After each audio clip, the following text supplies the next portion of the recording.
আসসালামু আলাইকুম ওয়া রাহমাতুল্লাহি ওয়া বারাকাতুহু। সবাই তো কবিরাজকে বিশ্বাস করেন, আর কবিরাজকেই মনে করেন 100% গ্যারান্টি ওয়ানেওয়ালা, আরো কত কিছু। তো গ্যারান্টি আমিও দেই।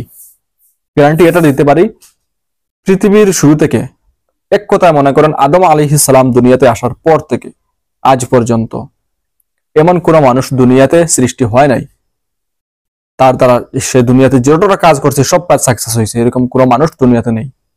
গ্যারান্টি দিয়ে বলতেছি, আপনি যদি গ্যারান্টি থাকে তাইলে আপনি দেখাইয়েন যে এরকম একজন আছে, এরকম কবিরাজ আছে আল্লাহ ব্যতীত। আমি মানুষের কথা বলতেছি। আবার অনেকে ডায়লগ দিবেন যে আল্লাহ চাইলে তো সবকিছু করেন, আল্লাহর হুকুম সবকিছু হয়। তো আল্লাহর হুকুমে সবকিছু, এটা আমরা যারা মুখ থেকে মানি, তারা কিন্তু অন্তর থেকে যারা মানি, তারা কবিরাজকে বড় অঙ্কের টাকাও দেয় না, প্রতারিত হই না। আর যারা মুখে এক কথা অন্তরে আরেক কথা, যেটাকে ইসলামের পরিভাষায় মুনাফিক বলা হয়, ওই তারাই কবিরাজকে বড় অঙ্কের টাকা দেন, পরবর্তীতে কবিরাজকে দোষেন। কবিরাজকে দুশ্মন কেন? আপনি প্রশ্নই তো ওঠে না কবিরাজকে দোষার। আপনি কবিরাজের উপর 100% বিশ্বাস করছেন। আপনি কি জানেন আবার আপনার ভবিষ্যৎ কি হবে? আপনার ওই জিনিস তকদিরে আছে কিনা আপনি জানেন? তো জানেন না। নিজের ভবিষ্যৎ নিজে জানেন না। যে জিনিসের জন্য কবিরাজকে টাকা দিতেছেন ওইটা আপনার হবে কিনা, ওইটা তকদিরে আছে কিনা ওইটাও জানেন না। তাহলে কোন ব্যক্তিতে তো টাকা দিলেন না? সে যে 100% আপনাকে বললো, কোন যুক্তিতে আপনি বিশ্বাস করলেন 100%? সেও তো মানুষ, সে তো আল্লাহর কাছ থেকে লাইসেন্স নিয়ে আসে নাই, সে যা করবে তা হবে। আপনি কি বলতে পারবেন তার দ্বারা সে কবিরাজ হওয়ার পর থেকে যতটা কাজ করছে সব কাজ তার দ্বারা সম্পাদন হয়েছে, একটাও কোনো বিফলে যায় না, এরকম কি বলতে পারবেন? সে যদি বলে আপনাকে বিশ্বাস করবেন? করবেন না। তখন ঠিকই আপনার মাথা কাজ করবে না, একটা দুইটা তো মিস হতেই পারে। তাহলে একটা দুইটার মধ্যে আপনারটাও তো মিস হয়ে যেতে পারে। তাহলে আপনি বড় অঙ্কের টাকা দিলেন, আপনি তো ধোঁকা খাইবেন।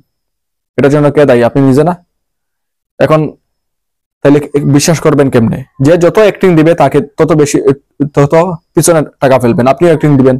একজনে বলতেছে 10,000 টাকা দিবেন, 3 দিনের ভিতরে কাজ হবে। কাজ তো আর তার, কি বলবো, তার হাতের কামাই না যে সে কোনো কিছু করবে আর হয়ে যাবে। তাকে বলেন 10,000 নয় 30,000 দেবো, 30,000 দেবো, ঠিক আছে, 30,000 দেবো, তাহলে আপনি কাজ করে দেন। আপনি ব্যাংকে থেকে লোন আনেন, লোন তুলেন, তখন দেখবেন কবিরাজি বন্ধ হয়ে যাবে। ওইসব হচ্ছে ভাওতাবাজি, আর কিছু না, কবিরাজি নয়। তাহলে কবিরাজি কি? কবিরাজি হচ্ছে কোনো পার্সেন্ট গ্যারান্টি নেই। সকালে একজন ফোন দিয়েছেন, তো ওনাকে বললাম যে হতে পারে নাও হতে পারে। বললেন তাইলে কেমনে কাজ করাবো? একটু আশা দেন। আমি কি আশা দেবো? আশা নয়, একদম আশা দিতে দিতে আপনাকে ফার্ম পট্টি দিয়ে ফুলে দিতে, কিন্তু কাজ হইল না।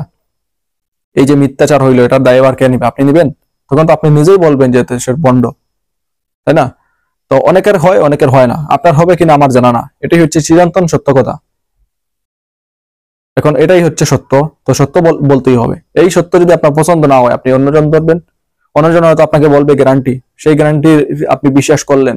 আপনার যে অন্তরে যদি আল্লাহর বিশ্বাস থাকে যে আল্লাহ সব কাজ করেন, এই বিশ্বাস মুখ দিয়ে যেরকম করতেছেন অন্তর থেকে যদি করেন, তাহলে তো আপনি গ্যারান্টি মানবেন না।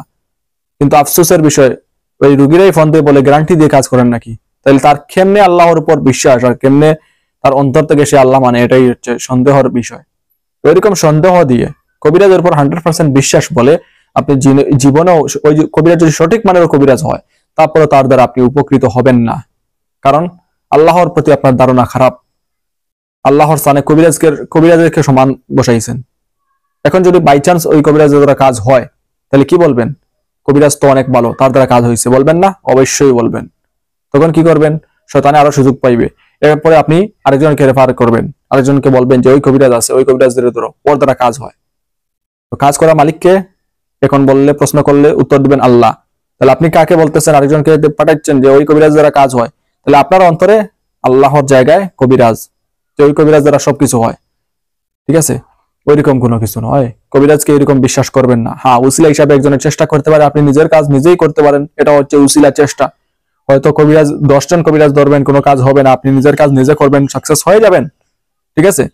সে করবে উসিলা, তো উসিলাকে কেন্দ্র করে বড় অঙ্কের টাকা কেউ নিতে পারে না। হ্যাঁ, সে আপনার জন্য চেষ্টা করবে, সময় নষ্ট করবে। ডাক্তারের কাছ থেকে প্রেসক্রিপশন আনেন, ডাক্তারের কাছে গিয়ে রোগ বলেন, সে প্রেসক্রিপশন দেয় এতটুকু, তারপরে তাকে একটা নির্ধারিত ফিস দিতে হয়। সে কি, তাকে তো আর বলতে পারেন না যে গ্যারান্টি দেন, রোগ কমলে টাকা দেবে, এরকম কি বলেন? বলেন না। তো সবকিছু সেও আপনার জন্য যদি তদবির করে, কাজ করে, একটা তাবিজও যদি লেখে, তার তো কিছুটা সময় নষ্ট হবে। আপনার কাজ হোক বা না হোক, তার তো সময় নষ্ট হবে, তার তো কষ্ট হবে। সেই কষ্টের বিনিময়ে আপনি যদি কিছু দেন, সেটা ভিন্ন কথা। আর যদি কন্ট্যাক্ট, যে আমাকে এত এই দিতে হবে, 1 টাকাও যদি কেউ কন্ট্যাক্ট করে এরকম নেয় যে আমাকে 1 টাকা দিতে হবে, না দিলে তদবির দেবো না, তার কাছ থেকে আপনি তদবির আনবেন না, কোনো কাজ হবে না। এখন বলতে পারেন আমার কাছ থেকে কি এরকম? 2017 থেকে দিতেছি, এরকম করি নাই, ঠিক আছে? যদি আপনাদের বিশ্বাস না হয়, ফেক আইডি দিয়ে হোক আর অরিজিনাল আইডি দিয়ে হোক আমার কাছে বলে দেখিয়েন যে সামর্থ্য নেই। তবে যদি পুরুষ হন তাহলে আপনারা বিবেকের কাছে একটু যাচাই করে দেখেন, আপনাকে তো আপনি টাকা দিলেও আপনাকে তদবির দেবো না। অর্থাৎ শুরুতে যদি বলেন যে সামর্থ্য নেই, তো একটা মানুষ যার একটু ওই 270 টাকার সামর্থ্য নেই, সে বিয়ে যদি করে সে কি বউ পালতে পারবে? তো তাকে তো কোরআনের ভাষায় হাদিসের ভাষায় বলা হয়েছে সে রোজা রাখার জন্য। তো ইসলামে তাকে বলছে রোজা রাখার জন্য, তাকে যদি আমি তদবির দেই এটা হচ্ছে ইসলাম বিরোধী একটা কাজ। তো ওই সময় আমি তদবির দেবো না।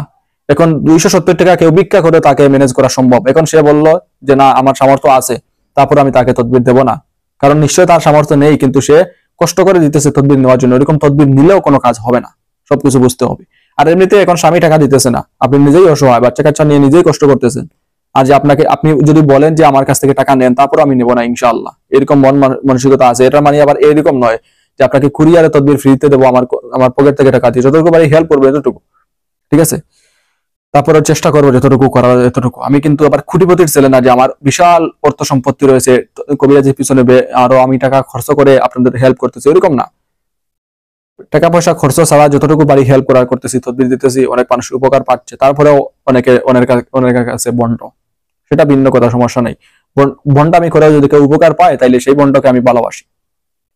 তো এক কথায় আল্লাহ তাআলাকে বিশ্বাস করবেন, এমনকি আমার কাছ থেকে তদবির নেবেন, আমাকেও এরকম যদি বিশ্বাস করেন যে তার কাছ থেকে তদবির আনছি তার দ্বারা হয়ে যাবে, তাহলেও আপনার কাজ হবে না। অনেকে তো নেওয়ার পরে বলেন যে আপনার কাছ থেকে অনেক আশা করে তদবির আনছিলাম, কোনো কাজ হইল না।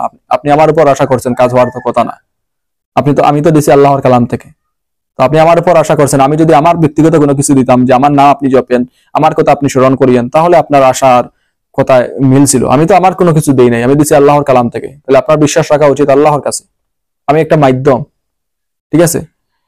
মাধ্যমে আপনাকে জানিয়ে দিছি এতটুকু, আপনাকে শিখিয়ে দিছি এতটুকু, ব্যবহার বিধি বলে দিছি এতটুকু, এটা করবেন আপনি, তারপরে ইনশাল্লাহ আল্লাহ তাআলা আপনার উদ্দেশ্যকে পূর্ণ করবেন। আপনার ধারণা যেরকম আল্লাহ তাআলা আচরণ করবেন সেরকম। তো আপনার ধারণা যখন কবিরাজের উপর থাকবে, আপনার আচরণ আল্লাহ তাআলা আপনার প্রতি আচরণ করবেন খারাপ। যেমন কবিরাজকে আপনি বিশ্বাস করতেছেন, আল্লাহ তাআলা এটা বুঝাবেন যে কবিরাজ কোনো কিছু করার মালিক নয়, সবকিছু করার মালিক হচ্ছেন আল্লাহ তাআলা। তখন আর আপনার কাজ সম্পাদন হবে না, যাতে করে আপনি একটা ট্রেড খেলে বুঝতে পারেন যে সব কাজ করার মালিক আল্লাহ তাআলা। সেই জন্য কবিরাজকে নয়, বিশ্বাস করবেন আল্লাহকে। উসিলা হিসাবে কবিরাজকে যতটুকু বিশ্বাস করার এতটুকু করবেন, এতটুকু।